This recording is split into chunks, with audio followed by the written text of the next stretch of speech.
The Vikings just dodged a major scare with Kevin O'Connell's recent injury updates involving some of the Vikings' quite literally biggest players that seem to have avoided worst case scenario, but not without some repercussions that will need to be adjusted for as the Vikings gear up for week 4 across the pond. We're going to break down all that in this episode of Vikings Digest, but first, if you're part of the 82.5% of viewers who aren't yet subscribed yet and you want to stay up to date on all things Vikings, make sure to hit that subscribe button and the bell icon so you don't miss any of the episodes when they drop. And with that, let's hop straight into it, which is the Monday injury update. So Kevin O'Connell took the podium today, and there was quite a few injury updates in there that we're going to touch on today. The first of which being Javon Hargrave saying that he came out sore but in a good spot in yesterday's game and should be able to work through the week and be available.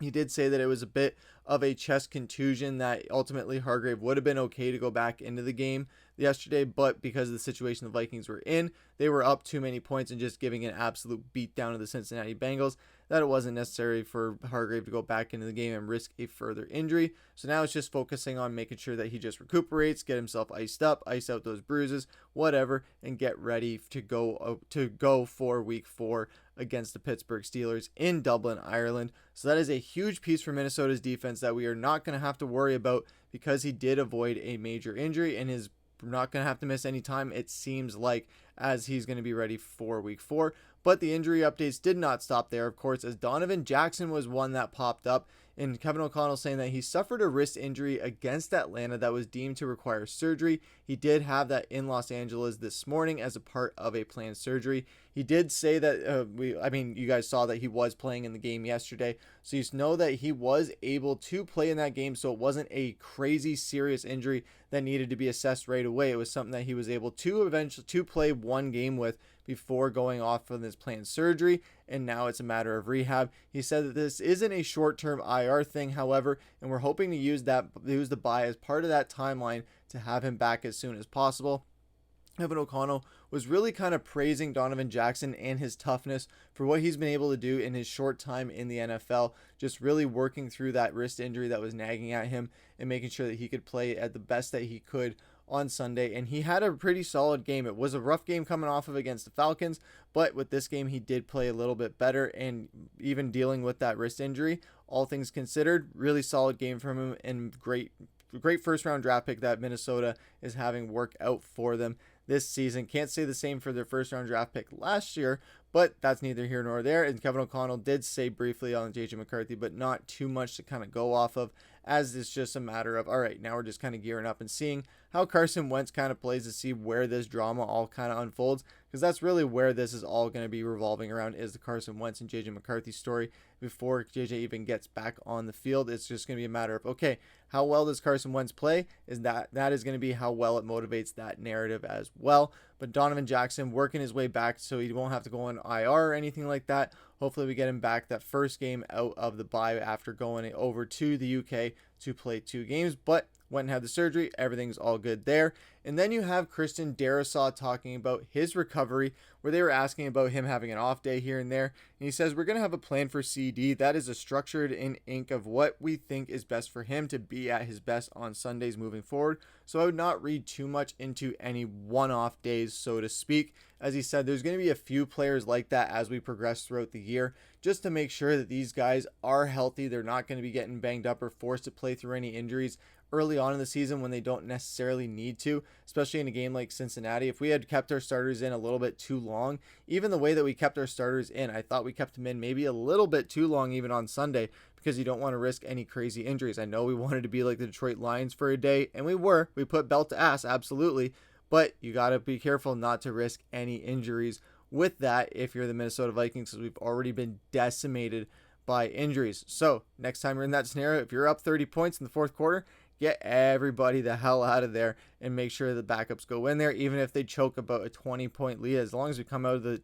game with a win, if they're within a 10-point game and with 4 minutes left, it's not really going to matter too much. But again, they're playing against Cincinnati Bengals that already had all their backups in, so it didn't really matter that much. Maybe that's a bit of a stretch with 10 points, maybe about 20 points with 4 minutes left. That's a bit more safer. But either way, Minnesota hopefully won't have to worry about that too much.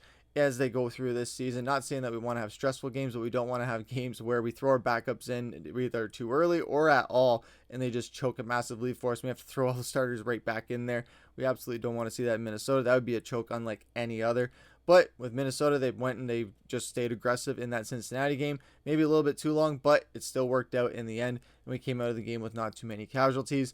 Now it's a matter of carrying those guys over across the pond, which all those guys, except for Ty Chandler, will travel as far as the starters are concerned. But looking at this offensive line, Donovan Jackson probably isn't going to be ready to go for the next couple of weeks. So now that begs the question of, all right, is it going to be Blake Brandel getting the start? Is it going to be Joe Huber? Is it going to be a revolving door kind of between Walter Rouse even thrown in there? But I definitely think with Joe Huber and Blake Brandel, that's probably going to be what's going to happen.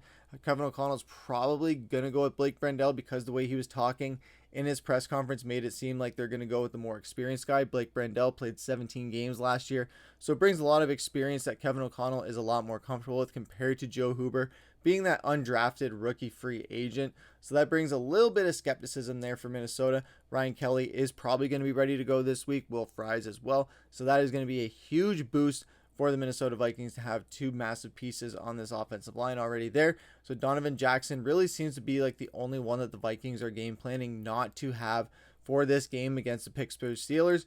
And if that's the case, I feel confident putting Blake Brandel or even Joe Huber in there, just as long as that is the only replacement that we have to put on the offensive line for this week. If we have most of our guys except for one, I'm okay with feeling pretty confident with that heading into this game, especially considering that one of those four guys that will be playing in the game is Christian Darrisaw going up against a crazy Steelers pass and run rush. That is going to be very tough to deal with over in Dublin. For the first game in Dublin, Ireland, that's going to be a huge one. Everyone's going to have to getting up early. Vikings fans are going to be getting up extra early compared to us on the East Coast. And then also with the jitters with that, you have Aaron Rodgers playing in a new team, a very familiar opponent that we've faced a million times before. And in those international games, we tend to play very well against him, as well as Harrison Smith. Here's hoping Harrison Smith can get another pick or a sack on Aaron Rodgers just to add more to his legacy as he goes through this kind of swan song season.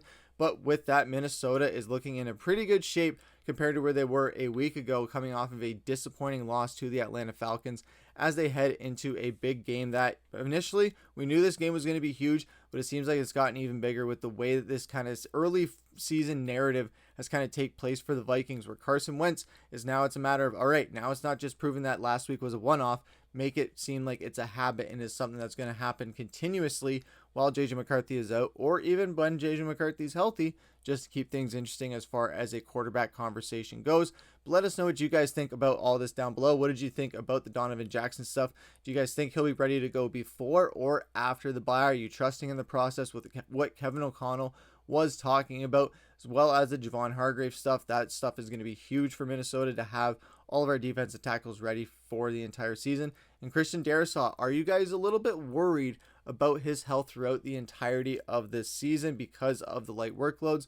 Or are you just saying, hey, let's just be cautious, not put him too far into it until we're over halfway through the season? We really need to. Right now, the Vikings haven't needed to lean on Darrisaw so much. Is it great to have him? Absolutely. It's always amazing to have Darrisaw on the field because he's one of the best tackles in the NFL. But if you're in a situation where you're doing well and you're not having to force him to play more than he's capable of or more than he needs to be playing, you're in a pretty good spot there, especially when you're early on in the season, and keeping your team healthy for as long as you can is a massive part of that. But let us know what you guys thought down in the comments below and how excited you guys are for this game against the Pittsburgh Steelers on Sunday morning. Let us know down in the comments below. But that's going to do it for this episode of Vikings Digest. I've been your host, Griffin. Take care.